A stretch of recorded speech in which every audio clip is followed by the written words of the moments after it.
Hello everyone, welcome back to my channel.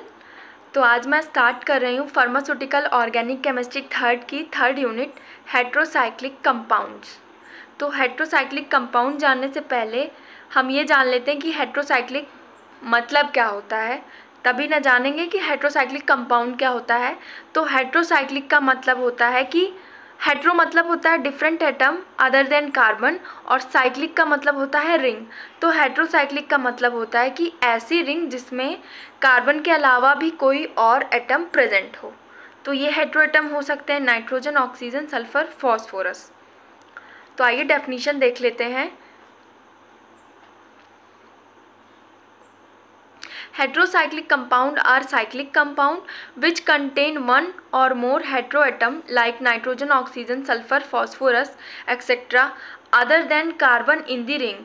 मतलब क्या कि हेट्रोसाइक्लिक कंपाउंड ऐसे साइक्लिक कंपाउंड होते हैं जिसमें एक या एक से ज़्यादा हेट्रोएटम प्रेजेंट होते हैं अदर देन कार्बन। यहाँ पे एग्जाम्पल हम लोग देख सकते हैं कि ये 3 कार्बन की रिंग की तरह रिजेंबल कर रहा है, बट इसमें क्या है कि एक कार्बन को एक ऑक्सीजन ने रिप्लेस कर दिया है। सेम ऐसे ही ये 5 कार्बन की रिंग थी, पर जहाँ पे एक नाइट्रोजन ने यहाँ पे कार्बन को रिप्लेस किया। और इस तरह का जो कंपाउंड होता है इसको हम बोलते हैं पायरोल। ये जो कंपाउंड है जहाँ पे पायरोल में N प्रेजेंट था, उस पोजीशन पे O प्रेजेंट है, उसको हम फ्यूरान बोलते हैं। ये एथिलीन ऑक्साइड है और ये पायरान है। Heterocycles are present in biological compounds such as amino acid, purine, pyrimidine, vitamin, hemoglobin, hormones, etc. Heterocyclic compound जो होते हैं मतलब हेट्रोसाइकल्स, ये बायोलॉजिकल प्रोडक्ट्स में बायोलॉजिकल कंपाउंड्स में भी प्रेजेंट होते हैं। जैसे कि अमीनो एसिड हो गया, ये amino acid, purine, pyrimidine, vitamin, haemoglobin, hormone, ये सारे बायोलॉजिकल प्रोडक्ट हैं जिसके अंदर हेट्रोसाइक्लिक रिंग पाई जाती है। ऐसे कुछ सिंथेटिक ड्रग हैं जैसे कि एसाइक्लोविन जो कि एक एंटीवायरल ड्रग है, डायज़ेपाम एक सेडेटिव ड्रग है, कैफीन, निकोटीन, कुछ ऐसी ड्रग्स हैं जिसमें हेट्रोसाइकल्स प्रेजेंट होते हैं। Now moving on to next topic. दूसरा टॉपिक है क्लासिफिकेशन ऑफ हेट्रोसाइक्लिक कंपाउंड। तो हेट्रोसाइक्लिक कंपाउंड को हम डिवाइड करते हैं 2 मेथड से या 2 बेसिस पे। एक तो बेस्ड ऑन एरोमेटिसिटी, दूसरी बेस्ड ऑन स्ट्रक्चर। तो बेस्ड ऑन एरोमेटिसिटी में हम लोग चेक करते हैं कि वो जो कंपाउंड है हेट्रोसाइक्लिक कंपाउंड वो एरोमेटिक है या एलिफैटिक है। तो पहला होता है aliphatic heterocyclic compound. These are the compound which does not follow Huckel's rule and are not conjugated। Example में यहाँ लिखा है ऑक्सीटेन और थायरेन। ठीक, तो यहाँ क्या कह रहा है कि जो एलिफैटिक हेट्रोसाइक्लिक कंपाउंड्स होते हैं वो हकल्स रूल को फॉलो नहीं करते हैं, और ना तो वो कॉन्जुगेटेड होते हैं और ना ही उसमें एरोमेटिक कैरेक्टर प्रेजेंट होता है। यहाँ पे एग्जाम्पल के तौर पे दिया गया है ऑक्सीटेन और थायरेन। तो यहाँ देख सकते हैं कि ना यहाँ पे कोई डबल बॉन्ड मतलब कॉन्जुगेशन प्रेजेंट है, ना ये हकल्स रूल को ये कंपाउंड फॉलो करेगा, पर फिर भी ये हेट्रोसाइक्लिक है तो ये आएगा एलिफैटिक हेट्रोसाइक्लिक कंपाउंड के अंदर। नेक्स्ट है aromatic heterocyclic compound. These compounds are aromatic, it means they have planar structure, they are cyclic, they are completely conjugated and they follow Huckel's rule.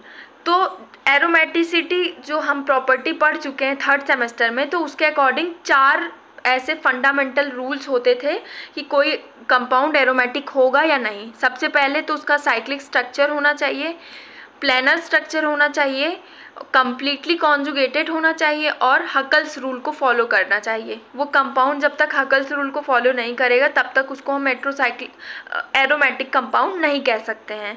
तो यहाँ पे एरोमेटिक हेट्रोसाइकल्स का एग्जांपल है furan, pyrrole, thiophene. ये सारे ऐसे compounds हैं जो एरोमेटिक भी हैं और हेट्रोसाइकल्स भी हैं, तो इनको हम बोलते हैं एरोमेटिक हेट्रोसाइक्लिक कंपाउंड। एक बात ये याद रखने की ज़रूरत है कि फ्यूरान, पायरोल और थायोफिन ही मेन इम्पॉर्टेंट इस चैप्टर में टॉपिक्स हैं जिनके बारे में, जिनकी synthesis, chemical properties, application, uses, ये सारी चीज़ें पूछी जाती हैं। तो एग्ज़ाम पॉइंट ऑफ व्यू से ये तीनों कंपाउंड बहुत ही ज़्यादा इम्पॉर्टेंट हैं। Next classification is based on structure.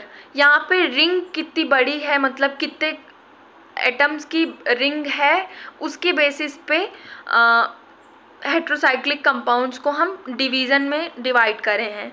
तो पहला है 5 मेंबर्ड हेट्रोसाइक्लिक कंपाउंड। इसके अंदर में आते हैं दो, जिसमें पहला है 5 membered ring containing 1 hetero atom.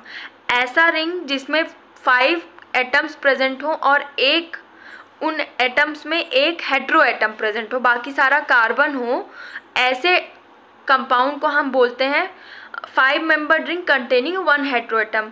यहाँ पे एग्जांपल होगा पाइरोल, फ्यूरान, थायोफिन। उसी के अंदर में आता है next 5 membered ring containing 2 hetero atom. यहाँ पे एग्जांपल है इमिडाजोल और थाइयाजोल।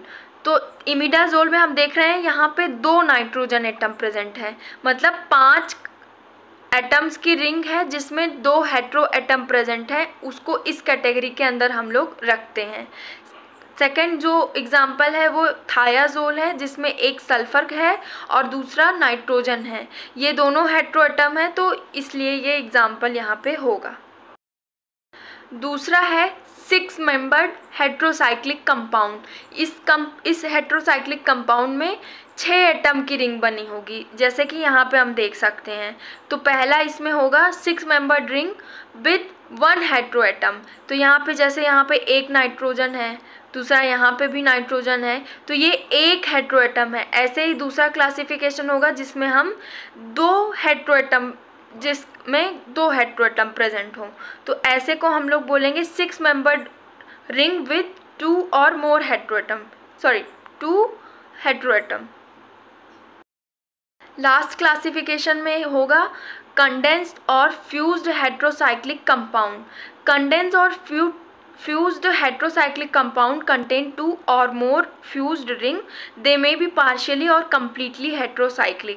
इसका मतलब ये है कि इसमें 2 या 2 से ज़्यादा रिंग्स फ्यूज होंगी एक दूसरे के साथ, और उसमें एक या एक से ज़्यादा हेट्रो एटम प्रेजेंट होगा। दे में भी पार्शियली और कम्प्लीटली हेट्रोसाइक्लिक। इसका मतलब ये है कि उनमें से सपोज दो रिंग आपस में फ्यूज़ हो रही हैं, तो सिंगल एक रिंग के पास हेट्रो एटम होगा, दूसरी रिंग में टोटली कार्बन प्रेजेंट होगा, या ऐसा भी हो सकता है कि कम्प्लीटली, मतलब दोनों रिंग में हेट्रो एटम प्रेजेंट होगा। इसका एग्जाम्पल है क्यूनोलीन और इंडोल। अगर वीडियो पसंद आई हो तो हमारे चैनल को सब्सक्राइब करें और लाइक करें। Thank you.